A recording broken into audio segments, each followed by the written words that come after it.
Alright YouTube, what's going on? We are back with a new knife. This is something I just got in the mail today. It's from Steel Will. It's the Cutjack. This is the C22 with the D2 steel FRN OD green handles. So, this one has been a highly anticipated knife for, I think, a lot of us this year when it was announced at SHOT Show this year. Steel Will is doing some really cool stuff, and this was a model that I thought was really neat.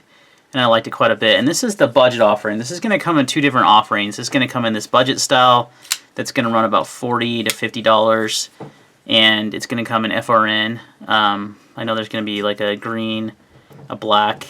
And then there's going to be a premium model that has either carbon fiber, G10, different colors. And it's going to have M390 blade still, which is really good. So this one is $42.99 actually on Blade. Knife Center. That's where I purchased it from.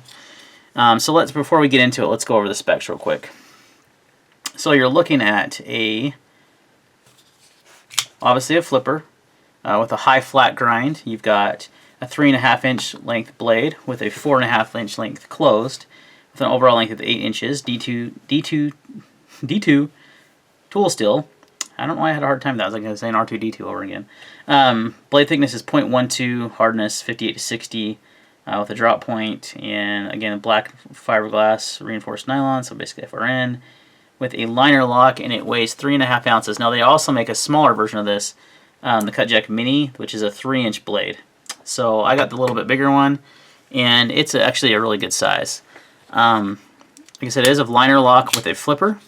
It is on bearings. Looks like just stainless steel. I haven't had a chance to open up the knife or anything. Stainless steel bearings. You have a black geared back spacer here, looks like to be FRN as well. The clip is a changeable left or right hand carry. It is all tip up, which is the only way to carry. Just joking, that's just my preference. But overall, a really nice little flipper, good action, pretty smooth. It's thin in the hand. It's extremely thin and lightweight because it's just FRN handles. You can see the stop pin in there and the liner lock.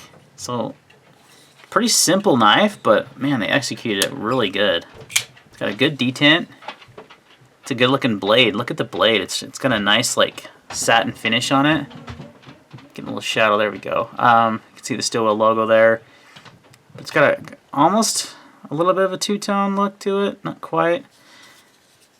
Got the big Cutjack label on the side. Not a huge fan of that, but whatever. And the model number. They could have gone a lot smaller with this.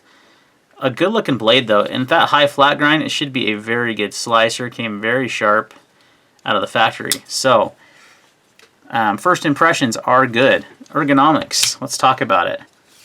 Comfortable, super comfortable in the hand. Like, very comfortable. I have medium-sized hands. This is the again the larger one, and I think it's about perfect. The smaller one would probably be okay too. I'm just gonna zoom out a little bit. I don't want to do too much. There we go. But this one is a good size. It's super light. It's not too big, not too small. I think the smaller one might be a little bit more EDC friendly, but this isn't too big either because it's so lightweight. So you really don't know you have it in your pocket. The pocket clip is not a deep carry. It's pretty. You're gonna have yay amount of knife sticking out of your pocket there, which isn't a huge deal. It would be nice to see that. However, so ergonomically, it feels good in the hand, guys. Really comfortable. Comfortable in the reverse grip. You've got that forward choil that I like quite a bit. And with this nice jimping on top here, look how thinly cut ground that blade is. That's a thin blade stock for one thing. And it's that high flat grind. This is going to be an excellent slicer.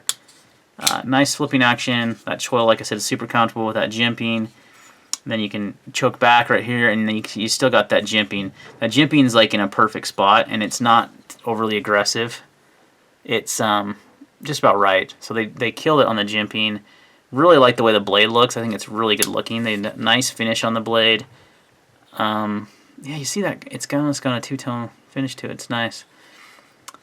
Use a standard torque screws, as you can see. Haven't had a need to adjust it. The centering's a titch off, but not enough to freak out about, especially on a $42 knife. So overall, my first impressions are very positive on this knife, guys. This is a nice one. Really, really nice. Let's change this light a little bit. There we go. For the money, man, 40 bucks? Wow. That's pretty good. Let's compare it to the Kershaw Almar, the larger one. They're very similar in size. The Almar is going to be, or the Kershaw is going to be a little slimmer, a little sleeker, but it has the assisted open versus the bearings flipper of the steel wheel, and I would much rather have that. So yeah, the design aspect of the knife is nothing flashy, nothing crazy. It's just, it's kind of utilitarian. It's kind of, you know, it's meant to do a job, and it's, you know, going to do that job well, and it's nothing flashy. Now, I'm actually more excited for the premium version with the carbon fiber or the G10. They have this really nice looking blue G10 one I've kind of got my eye on that I'll probably end up purchasing. And I know it's going to be probably $100 more, but you're getting better materials overall. So, you know, it's up to you that you can go with the budget one with the D2, which D2 is a great steel for the money. That's another thing versus the Kershaw, is you're getting a lot better steel as well. So you're getting two knives made in China. This is not made in Italy, by the way. It's made in China. I know Knife Center, when they first listed this, had it listed incorrectly, like it was made in the U.S., but it's not. So you get better steel, and you get similar materials. I mean, you do get G10 on the Kershaw, so that's a little bit nicer. And the frame lock I like. But better flipping action, and right around the same price. So I think this one's maybe $5 less. We're running really low on battery life here, so we're going to have to wrap this up pretty quick.